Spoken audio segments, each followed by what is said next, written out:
Welcome to logical sect. पिछले 48 घंटों में आपने एक नाम जरूर सुना होगा, वो है हिरेन जोशी का। प्रधानमंत्री नरेंद्र मोदी के आंख और कान कहे जाने वाला यह व्यक्ति आखिर इतना ज्यादा पावरफुल कैसे हो गया? गोदी मीडिया को गोदी मीडिया बनाने वाला, उसे चलाने वाला और उसको रास्ता दिखाने वाला यह व्यक्ति आखिर कैसे एक बेटिंग ऐप के घोटाले के मामले में विपक्ष के निशाने पर आ जाता है? इसकी सच्चाई क्या है और क्या वाकई ऐसा कोई कृत्य पीएमओ में किया गया जिसकी आंच शायद प्रधानमंत्री तक भी पहुंच सकती है? इस बात को समझने से पहले हमें हिरेन जोशी को समझना होगा कि वो व्यक्ति कहां से आया, उसने क्या किया, अभी उसने ऐसा क्या कर दिया कि पूरा मीडिया उसका नाम लेने से डर रहा है। राष्ट्रीय मीडिया, जिसे कई बार गोदी मीडिया भी कहा जाता है, उसको पालने वाला, उसको बनाने वाला और उसको चलाने वाला जो व्यक्ति है वो हिरेन जोशी है। 2008 में प्रधानमंत्री नरेंद्र मोदी से उसकी मुलाकात होती है और उसके बाद अपने प्रभाव से वो नरेंद्र मोदी के लिए वो कार्य करने लगता है जो प्रधानमंत्री नरेंद्र मोदी गुजरात के चीफ मिनिस्टर रहते हुए खुद नहीं कर पाए।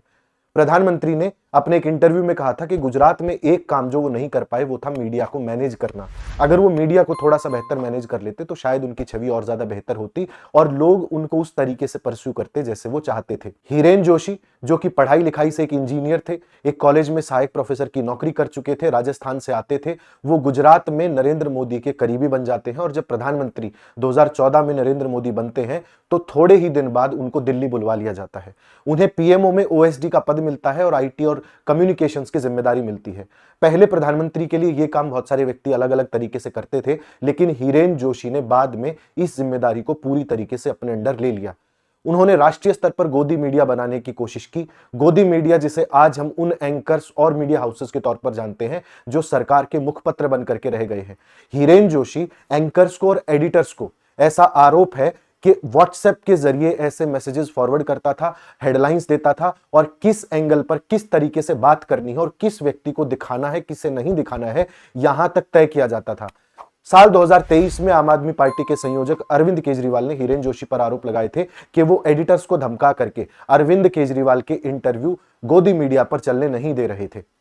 ऐसे आरोपों के बाद भी हिरेन जोशी नेपथ्य में रहे, कभी आगे नहीं आए, उनका नाम कभी बाहर नहीं आया, लेकिन लगातार प्रधानमंत्री नरेंद्र मोदी से उनकी नजदीकियां जारी रही। ये कार्य उन्होंने किए कैसे और अब उन पर ऐसे कौन से आरोप लग गए कि उन्हें छिपना पड़ रहा है? और ये सुगबुगाहट है कि पीएमओ से उन्हें हटा दिया गया है क्योंकि आज सीधे प्रधानमंत्री तक पहुंच सकती थी और अगर विपक्ष के हाथ ये मुद्दा लग गया तो प्रधानमंत्री नरेंद्र मोदी के लिए मुश्किलें खड़ी हो जाएंगी। इस तस्वीर को आप देख रहे होंगे, ये जो व्यक्ति बैठा है इसका नाम हिरेन जोशी है। सामने इटली की प्रधानमंत्री मेलोनी बैठी है और यहां पर हमारे प्रधानमंत्री और विदेश मंत्री बैठे हुए हैं। इतनी हाई लेवल मीटिंग्स में बैठने वाले व्यक्ति का आप अंदाजा लगा सकते हैं कि रसूख कितना होगा। ऐसा माना जाता है कि बहुत सारे मंत्री जो नरेंद्र मोदी मंत्रिमंडल में कार्य कर रहे हैं वो भी हिरेन जोशी की खुशामद करते नजर आते थे। मीडिया हाउसेस के मालिक, बड़े बड़े राष्ट्रीय मीडिया हाउसेस के मालिक भी ऐसा देखा गया कि हिरेन जोशी के दबाव में कार्य कर रहे थे और जब यह खबर बाहर आई कि हिरेन जोशी पीएमओ में कार्य नहीं कर रहे हैं, 23 नवंबर के बाद कुछ ऐसे रिपोर्ट्स आए जब हिरेन जोशी ने मैसेजेस भेजना बंद कर दिया और 2 दिसंबर के बाद से ऐसी खबरें निकलना शुरू हुई कि उन्होंने व्हाट्सएप ग्रुप्स भी छोड़ दिए हैं। उसके बाद यह सुगबुगाहट शुरू हुई कि आखिर मोदी की मीडिया मैनेजमेंट के जार कहे जाने वाले व्यक्ति को क्या हो गया और कौन सी ऐसी आंच उन पर आ गई कि उन्हें यह पद छोड़ना पड़ गया। मीडिया में बहुत सारी चर्चाएं हुई, जिसमें से एक चर्चा जिसने बहुत बड़ा तूल पकड़ा वो था कांग्रेस के पवन खेड़ा के आरोपों के बाद महादेव बेटिंग ऐप से नाम जुड़ना। ऐसा कहा गया पवन खेड़ा के द्वारा और बाकी मीडिया रिपोर्ट्स के द्वारा कि महादेव बेटिंग ऐप का रिलेशन शायद हिरेन जोशी से हो सकता है। यह एक ऐसा बेटिंग ऐप था जिसकी आंच में छत्तीसगढ़ के पूर्व मुख्यमंत्री भूपेश बघेल भी आ चुके थे। उन पर सीबीआई ईडी द्वारा जांच भी की जा रही थी और उसी बेटिंग ऐप से रिलेटेड मामले में शायद हिरेन जोशी का भी कुछ लेना देना हो सकता है, जिसकी आंच प्रधानमंत्री नरेंद्र मोदी तक भी पहुंच सकती थी। ऐसे आरोप पवन खेड़ा ने हिरेन जोशी पर प्रेस कॉन्फ्रेंस करके लगाए। इसके अलावा 2 और ऐसे व्यक्ति थे जो हिरेन जोशी से जुड़े हुए थे और इसी मामले से रिलेटेड उन्होंने भी अपना पद छोड़ा। पवन खेड़ा ने आगे बताया कि इनमें से हितेश जैन एक ऐसा व्यक्ति था जो भारत में 23 में जो लॉ कमीशन हमारा था उसका एक सदस्य था और उसने लगातार सरकार को पुश किया अपनी पॉलिसीज के जरिए कि सरकार बेटिंग एप्स में थोड़ी सी रियायत दे, क्योंकि माना जा रहा है और ऐसे आरोप हैं अलग अलग मीडिया हाउसेस की रिपोर्ट्स में कि Hitesh Jain betting house Mahadev betting app से पैसा लेकर के उनके लिए कानूनों में ढील दिलाने का काम करना चाहता था। इसके अलावा एक और बड़ा इन्फ्लुएंशियल व्यक्ति जिसका नाम नवनीत सहगल है और प्रसार भारती के चेयरमैन के पद पर वो कार्यरत थे, 2 दिसंबर को उन्होंने अपना इस्तीफा दे दिया। ऐसा कहा गया कि शायद नवनीत सहगल का कनेक्शन भी इस नेक्सस से हो सकता है, क्योंकि नवनीत सहगल से पहले जो व्यक्ति थे हितेश जैन, वो डायरेक्टली हिरेन जोशी के प्रोटेजे थे, यानी कि उनके संरक्षण में काम करने वाले व्यक्ति थे। और ये जो व्यक्ति थे नवनीत सहगल, ये उत्तर प्रदेश के मुख्यमंत्री के, अखिलेश यादव के, मायावती के और बाकी करंट गवर्नमेंट में भी बहुत इन्फ्लुएंशियल व्यक्ति माने जाते हैं। तो ऐसा एक नेक्सस क्रिएट शायद हमें होता दिखा जो महादेव बेटिंग ऐप से कहीं ना कहीं जुड़ सकता था। स्पेकुलेशंस शुरू हो गई कि पीएमओ ने अपने उस व्यक्ति को साइलेंटली ड्रॉप कर दिया है जो उनका मीडिया मैनेजमेंट करता था। नरेंद्र मोदी सरकार के लिए गोदी मीडिया को मैनेज करने वाला व्यक्ति खुद ही सिस्टम से बाहर हो गया और मीडिया को पता तक नहीं कि क्या हिरेन जोशी के साथ हुआ। अब इसमें एक समस्या और है, ऐसे में मीडिया खुद इतनी बह गई अपने नैरेटिव में कि उन्होंने इस खबर को ना तो उठाया और ना इसे रिपोर्ट किया कि शायद इस बेटिंग ऐप के तार पीएमओ से भी जुड़े हो सकते हैं। जब प्रसार भारती के चेयरमैन इस्तीफा दे दे, जब लॉ कमीशन का मेंबर इस्तीफा दे दे और पीएमओ के आईटी और कम्युनिकेशन संभालने वाला ओएसडी इस्तीफा दे दे, इस बात की जानकारी को देना गोदी मीडिया ने जरूरी नहीं समझा। क्या कारण रहा होगा? आखिर विपक्ष जब सवाल उठा रहा है तो कम से कम इस पर चर्चा तो की ही जानी चाहिए कि हिरेन जोशी जो इतना इंपॉर्टेंट व्यक्ति एक समय पर सरकार के लिए था, जिसकी इमेज के जरिए प्रधानमंत्री नरेंद्र मोदी ने वो हासिल किया जो वो गुजरात में हासिल नहीं कर पाए थे। नरेंद्र मोदी के ट्वीट्स करना, उनके सोशल मीडिया पर कब क्या पब्लिश होगा, ये तक वो डिसाइड करते थे। नरेंद्र मोदी एप्लीकेशन बनाने वाले और चलाने वाले व्यक्ति हिरेन जोशी थे। प्रधानमंत्री जब विदेशी भाषाओं में ट्वीट करते, इसका सबसे पहला आइडिया हिरेन जोशी का था। इसके अलावा मीडिया में क्या हेडलाइंस बनेंगी और कौन व्यक्ति किस तरीके से पोर्ट्रे किया जाएगा और मीडिया कंट्रोल कैसे की जाएगी इस देश की, ये मास्टर प्लान हिरेन जोशी का था। 2012-13 में जब इस देश को फेसबुक, यूट्यूब, इंस्टाग्राम के बारे में पता भी नहीं था, तब हिरेन जोशी अपने इंजीनियरिंग की पढ़ाई का फायदा उठाते हुए और अपनी दूरदर्शी सोच का फायदा उठाते हुए इन सारे प्लेटफॉर्म्स को कैप्चर करते हैं और प्रधानमंत्री नरेंद्र मोदी को पिच करते हैं, जो उस समय गुजरात के चीफ मिनिस्टर थे। नरेंद्र मोदी जो कि अपने सहयोगियों से बहुत आगे रहे थे, बहुत पहले से आगे रहे थे, इसलिए उन्होंने हिरेन जोशी की बात को सुना और इंप्लीमेंट किया। उन्होंने उसी वक्त प्रशांत किशोर और हिरेन जोशी जैसे व्यक्तियों को उठाया और उन्हें अपने लिए काम करने के लिए लगाया।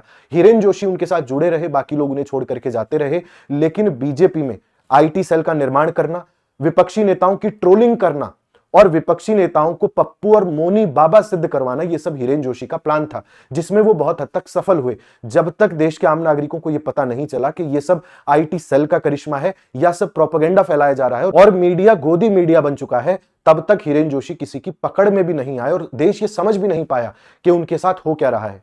अब बीजेपी के द्वारा ऐसे आरोप लगाए गए कि हिरेन जोशी जैसे व्यक्तियों को हायर करना, उन्हें ओएसडी जैसा पद देना, लेवल 14 की सरकारी नौकरी देना, ये सारी चीजें कांग्रेस की सरकार में भी होती रही थी और प्रधानमंत्री मनमोहन सिंह अपने कार्यकाल में संजय बारू जैसे लोगों को रखा करते थे ताकि वो मीडिया के साथ मधुर संबंध बना करके रख सके और मनमोहन सिंह की एक छवि को क्रिएट कर सके। लेकिन हिरेन जोशी और संजय बारू अपने काम के तरीकों में पूरी तरीके से अलग हैं।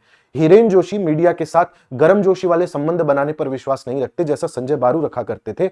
ज्यादा काम हिरेन जोशी का मीडिया को धमकाना और वो हेडलाइंस चलाना था जो नरेंद्र मोदी और उनकी सरकार के लिए बेनिफिशियल थी और विपक्षी पार्टियों के नेताओं की छवि को खराब करने का काम मीडिया के जरिए हिरेन जोशी द्वारा किया गया था। इसकी एक वानगी आप राजदीप सरदेसाई की किताब से भी ले सकते हैं, जहां वो बताते हैं कि जब अपनी किताब के लिए हिरेन जोशी से राजदीप सरदेसाई ने बात की तो हिरेन जोशी ने उनको शुभकामनाएं देते हुए मना कर दिया क्योंकि ये उनके लिए काम का सौदा नहीं था। इस तरीके से मीडिया को धमकाना और अपने आप को मास्टर समझ के मीडिया से हर वो कार्य करवाना और जो उनके पक्ष में काम करे उन लोगों को गिफ्ट्स देना और उनको पुरस्कार दिलाना, यह कार्य हिरेन जोशी का था। अब बात यह है कि अगर महादेव बेटिंग ऐप से हिरेन जोशी का नाम जुड़ता है, नवनीत सहगल का नाम जुड़ता है, इसके अलावा हितेश जैन का नाम जुड़ता है, तो क्या उनके खिलाफ कार्रवाई की जाएगी? उनके खिलाफ ईडी, सीबीआई या कोई ऐसी जांच की जाएगी जो विपक्ष के नेताओं के साथ की जाती है या विपक्ष के नेताओं को कटघरे में ला करके खड़ा कर दिया जाता है? हिरेन जोशी जैसे इन्फ्लुएंशियल लोग अक्सर अपनी पोजीशन का फायदा उठा करके बच निकलते हैं। बाद में मीडिया ने यह भी रिपोर्ट किया कि हिरेन जोशी वापस आ चुके हैं, अपना काम उन्होंने संभाल लिया है क्योंकि एडिटर्स को दोबारा से मैसेज मिलना शुरू हो गए थे। लेकिन वो गए कहां थे? उन्हें हटाया क्यों गया था? और क्या सरकार अपनी इमेज बचाने के लिए देश में एक मुद्दा ना बन जाए सिर्फ इसलिए हिरेन जोशी को उनके पद पर वापस इंस्टॉल कर रही है? क्या उन्हें चुपके से वापस नेपथ्य में भेज दिया जाएगा या वाकई कोई गड़बड़ नहीं थी? इसकी जांच करना मीडिया का काम है और उन लोगों का काम है जो बड़े पदों पर बैठे हुए हैं। लेकिन क्या हिरेन जोशी की जांच होगी? क्या महादेव बेटिंग ऐप से उनका लिंक किसी तरीके से खंगाला जाएगा? और जो 2 लोग चले गए उनका क्या किया जाएगा? और गोदी मीडिया इसमें क्या कर रही है? क्यों एक भी रिपोर्ट गोदी मीडिया में देखने को नहीं मिलती है? बहुत सारे ऐसे प्लेटफॉर्म्स हैं जिन्होंने पहले इस मामले पर रिपोर्ट की, लेकिन बाद में उन रिपोर्ट्स को हटा दिया गया क्योंकि शायद उन पर किसी बड़े मालिक का दबाव रहा होगा। हमें समझना होगा कि मीडिया को कंट्रोल करना और देश को बहकाना यह बहुत बड़ा अपराध है। अगर इस व्यक्ति ने ऐसा किया है तो इसकी सजा निश्चित तौर पर इन्हें किसी न किसी समय देश जरूर देगा, सरकार दे चाहे ना दे। बहुत बहुत धन्यवाद। अगर आपको हमारी रिपोर्ट पसंद आई हो तो मैं आपसे रिक्वेस्ट करूंगा कि आप हमें सब्सक्राइब करें। हम ऐसे इश्यूज पर लगातार बात करते रहते हैं और अगर ये वीडियो अच्छा लगा हो तो डू लाइक इट और अपने साथियों के साथ साझा करें जो ऐसे रिपोर्ट्स को देखना पसंद करते हैं। बहुत बहुत धन्यवाद।